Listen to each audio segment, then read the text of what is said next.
Hi, I'm Joseph Sean Cruz. Imagine two CEOs facing the exact same decision: cut costs by closing a factory or invest in the community and absorb the loss. What they choose often comes down to one thing: who they believe the company actually exists to serve. That question sits at the heart of the two competing models of corporate governance: the shareholder model and the stakeholder model. The next 6 minutes, I'll explain both, show you how they shape real decisions, and use Unilever, Patagonia, and Kraft Heinz and General Electric as examples. Here's how we'll get there. First, I'll define the shareholder model. Second, the stakeholder model. Third, I'll bring real company examples: Kraft Heinz, General Electric, Unilever, and Patagonia. Fourth, I'll compare how each model actually changes boardroom decisions. And finally, a short conclusion on which model fits best.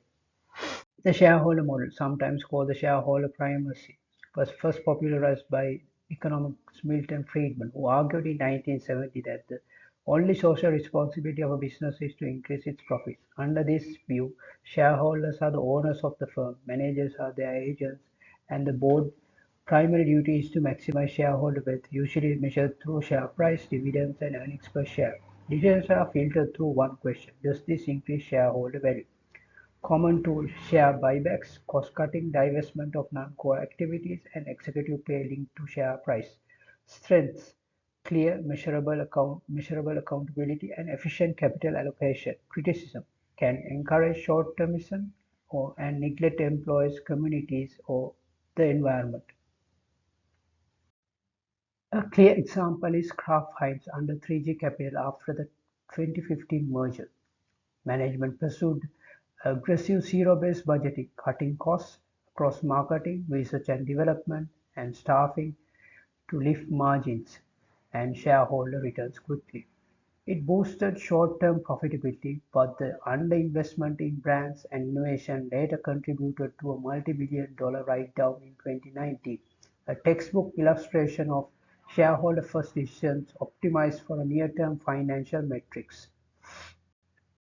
The stakeholder model, associated with R. Edward Freeman's 1984 stakeholder theory, argued that a company is accountable not only to shareholders but to everyone with a stake in its success: employees, customers, suppliers, communities, and the environment.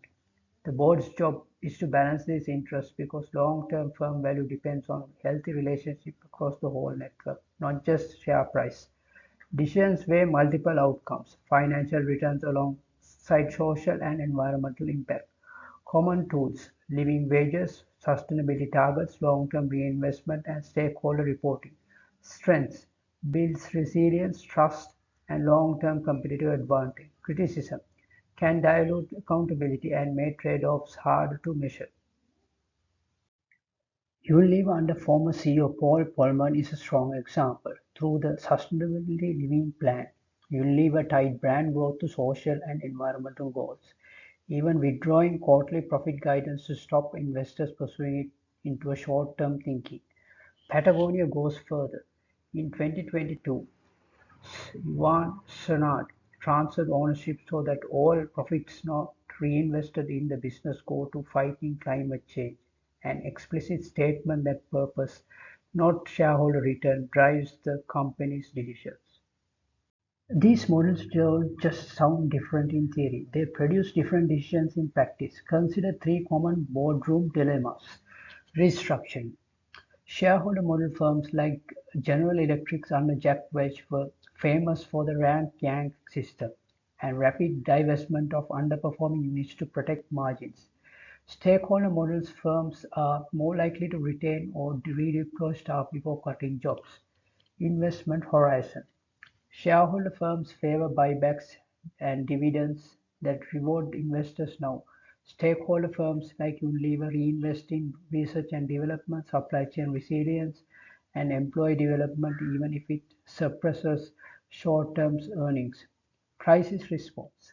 During downturns, shareholder first firms typically protect dividends first. Stakeholder firms, as many did during COVID-19, including Unilever, protected supply payments and frontline jobs first, accepting lower near returns. Neither model is universally right. shareholder primacy derives capital efficiency and clear accountability. The stakeholder model builds long-term legitimacy and resilience. Many firms today, including General Electric, post-Welch, are explicitly moving toward a blended approach, sometimes called enlightened shareholder value, recognizing that ignoring stakeholders ultimately damages shareholders too. So to sum up, the shareholder model puts investor returns at the center of every decision, prioritizing efficiency and measurable performance. Kraft Heinz and 1990s General Electric show both its power and its risk. The stakeholder model widens that lens to employees, customers, and society, as Unilever and Patagonia demonstrate, often trading short-term profit for long-term resilience and trust. In practice, the best-governed companies don't choose one model in isolation. They use the question of who are we accountable to guide better, more sustainable decisions. Thank you for watching. Reference for everything covered are on screen and in the description.